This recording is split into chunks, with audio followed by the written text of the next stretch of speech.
The crystal champagne flute shattered against marble flooring as Eleanor Harrington's jaw dropped in disbelief. Standing in her doorway wasn't the disheveled, embarrassed man she'd expected to mock. Instead, Marcus Chen, her chauffeur of 3 years, stood tall in an impeccably tailored tuxedo that rivaled the elegance of any billionaire in the room. But it wasn't his unexpected poise that silenced the crowd of Manhattan elites. It was the distinguished older gentleman beside him, one of the most powerful media moguls in the country, who addressed Marcus as son.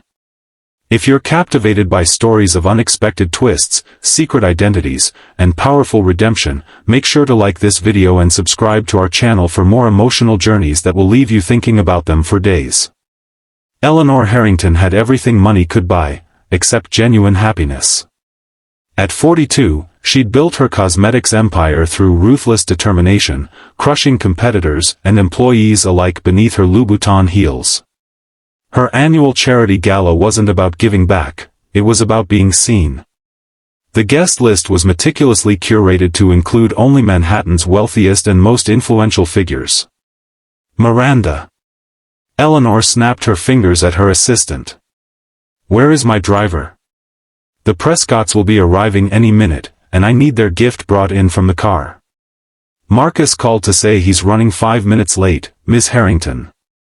His daughter had a small emergency at school.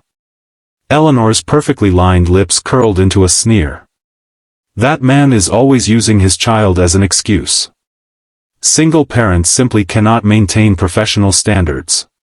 Miranda shifted uncomfortably. "He's never been late before today, Miss Harrington. And that's precisely why he should be grateful I keep him employed." Eleanor adjusted her diamond necklace in the mirror. "You know what would be amusing? Let's invite him to the gala tonight." "Marcus? But he's working class." "Exactly." Eleanor laughed coldly. "Can you imagine him trying to navigate proper dinner etiquette? Or attempting conversation about the stock market? It would be the entertainment highlight of the evening." Miranda hesitated. "That seems rather cruel, Miss Harrington. It's an invitation to a 5-star event. How is that cruel? Besides, he won't come. He'll be too intimidated."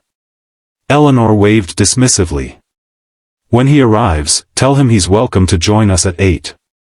Make it sound like a reward for his service." Marcus Chen pulled up to the Harrington mansion precisely 3 minutes later, apologizing profusely for his delay. At 36, his face carried the gentle weathering of someone who'd faced significant hardship but refused to be broken by it. His uniform was immaculate despite his rush. "Lily had an asthma attack at school," he explained. "The nurse needed me to bring her inhaler." "Miss Harrington would like to extend an invitation," Miranda said, feeling increasingly uncomfortable. "She'd like you to attend tonight's charity gala. As a guest." Marcus's expression shifted from surprise to wariness.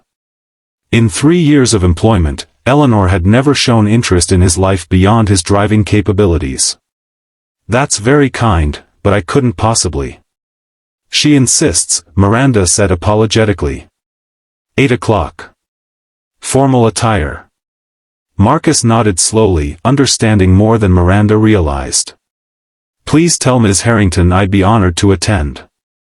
When Marcus returned home to his modest 2-bedroom apartment in Queens, his daughter Lily was already feeling better, working on homework at their small kitchen table.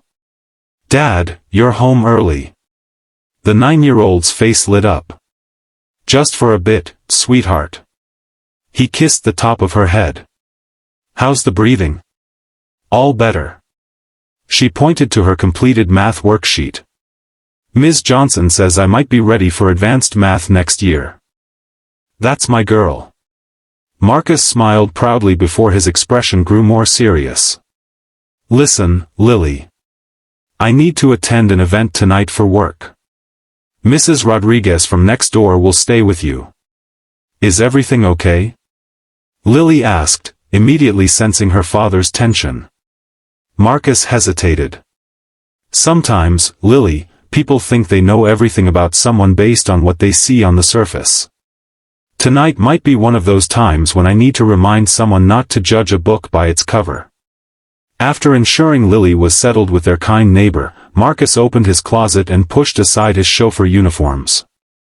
In the back hung a garment bag he hadn't opened in nearly a decade. Inside was a custom tuxedo from Savile Row that cost more than 6 months of his current salary. As he dressed, Marcus made a phone call. "Dad? I need a favor." The Harrington mansion glowed with extravagance as New York's elite arrived in a parade of luxury vehicles.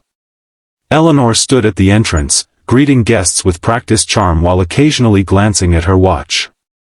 It was nearly 9, and her driver hadn't shown. Her plan to humiliate him had apparently failed before it began. "Looking for someone?" asked Vivian Prescott, her chief social rival. "Just ensuring everything is running smoothly," Eleanor replied smoothly. "The event has already raised $3 million for children's education." "How noble," Vivian said with the same insincerity that characterized their entire relationship. "Though I've always wondered why someone without children cares so much about education." Before Eleanor could deliver a cutting response, a collective murmur spread through the entrance hall. Heads turned toward the door where 2 men had just arrived. The younger man Eleanor recognized immediately as Marcus, though he looked nothing like her driver.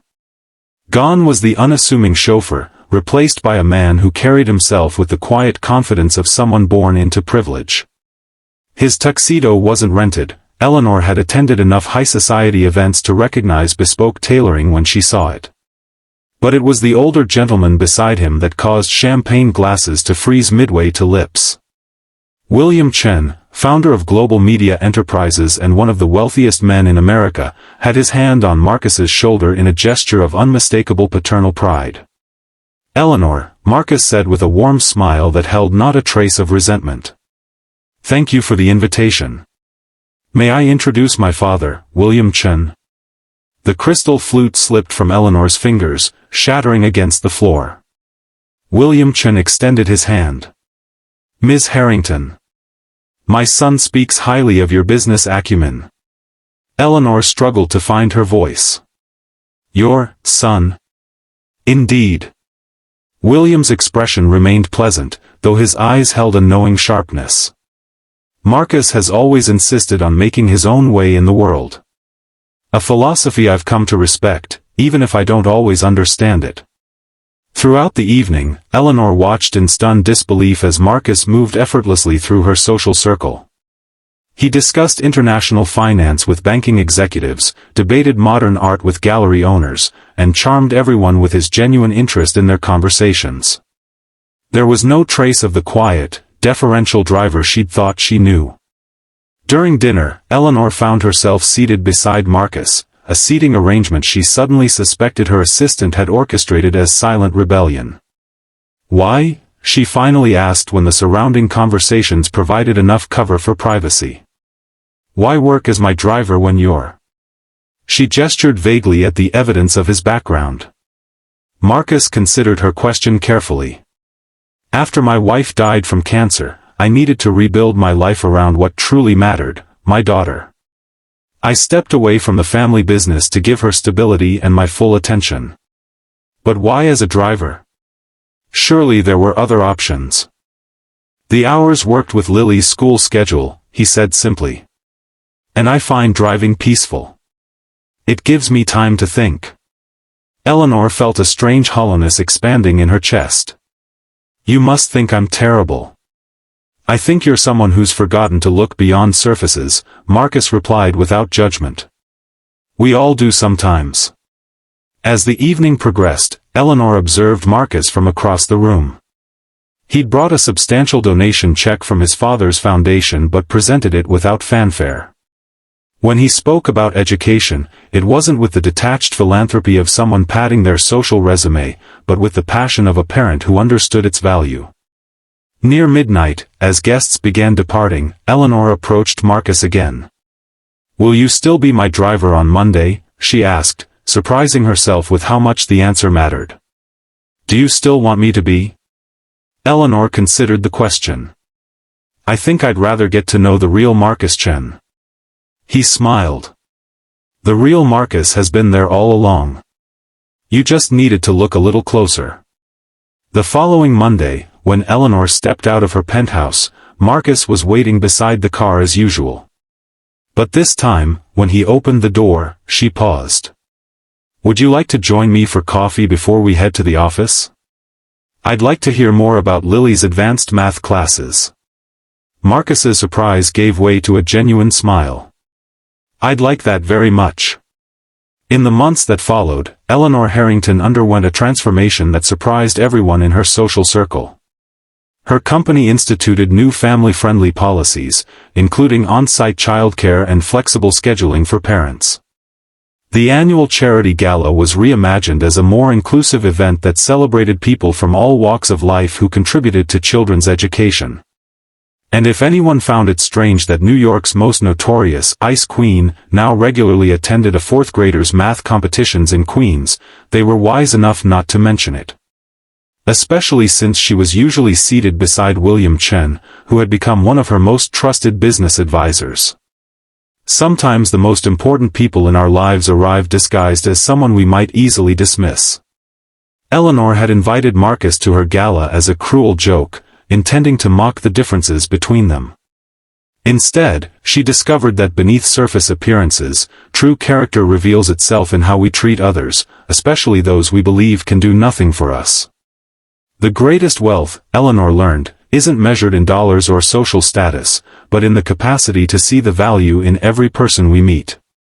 If this story touched your heart, please like this video and subscribe to our channel for more powerful stories of redemption, unexpected connections, and the transformative power of seeing beyond appearances.